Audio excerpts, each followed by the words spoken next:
About a week ago, I shared a video about how China is trying to regulate social media influencers, and not too long after that, I saw a video about how Zambia is trying to regulate social media influencers. But before I give my 2 cents, let's have a watch.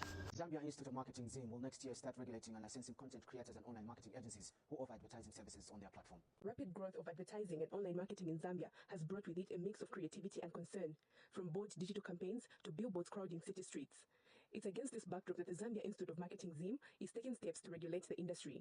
Starting next year, content creators offering advertising services and online marketing agencies will be required to obtain licenses. Zim Registrar and Chief Executive Officer Danny Chanda says the initiative is part of a new code of business practice developed to guide advertising agencies. Anybody, an advertising agency, a salesperson working in there, whoever is communicating a product. So if you're communicating your products online, you are doing marketing. And by law, you should be registered with the Zambia Institute of Marketing. You should have a publicity license. Mr. Chanda has urged stakeholders to engage with the institute and register before the new regulations take effect. Very interesting development there. I did make an attempt to go through, and I'd like to say from the onset, it was not a thorough investigation of the act, but I was very curious just because of the implication this would have. I had a few questions in my mind running when I saw that. So China, they were doing this regulation to say, okay, if you're going to influence, you should have the requisite qualification. So in Zambia, they're saying, no, if you're marketing or advertising, you should be registered with the Zambia Institute of Marketing. So I said, oh, that's interesting, right? And so I looked at the act now, and I wanted to see what the function of the Zambia Institute of Marketing was, and there was a number of them, and the first one at the top was to advance the profession. So I was also interested in what the definition of a marketer is under the act, and it says a person qualified in theory, practice, and discipline of marketing, acquired by training, education and practice in marketing, includes a marketing organization or unit carrying out marketing.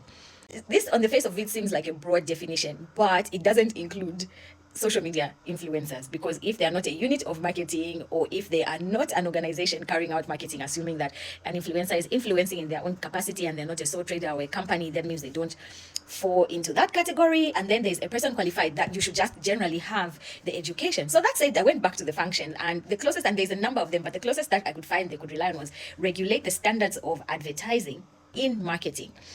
So I went to check again the act to see what is the definition of advertising, and interestingly enough, there is no definition of advertising in the Zambia Institute of Marketing Act. So I just relied on Google and AI, and it was talking about establishing and enforcing rules and guidelines to ensure that it's legal, socially acceptable, truthful, and things like that. Which begged the question in my mind, on what basis are they going to, what basis of the law are they using to regulate? So they talked about, in the clip, they talk about there's a code of business practice. So I'm wondering, is that a policy? When you go to the section that talks about the issuance of licenses, it's strictly referring to a marketer. Again, it's very difficult to neatly place social media influencers within the confines of who a marketer is as per the act. So I'm looking forward to seeing how this code of business practice works out for the Zambia Institute of Marketing next year when they regulate. Another interesting thing is that they said that social media influencers should go and register with the Zambia Institute of Marketing, and I'm like, again, where do they fall? Are they a person qualified? Are they now saying that every social media influencer should be qualified in theory, practice, and discipline, or they should register as an advertising institution if you want to market? And also, what is the effect of this on business as we know it in Zambia? So I'm very curious.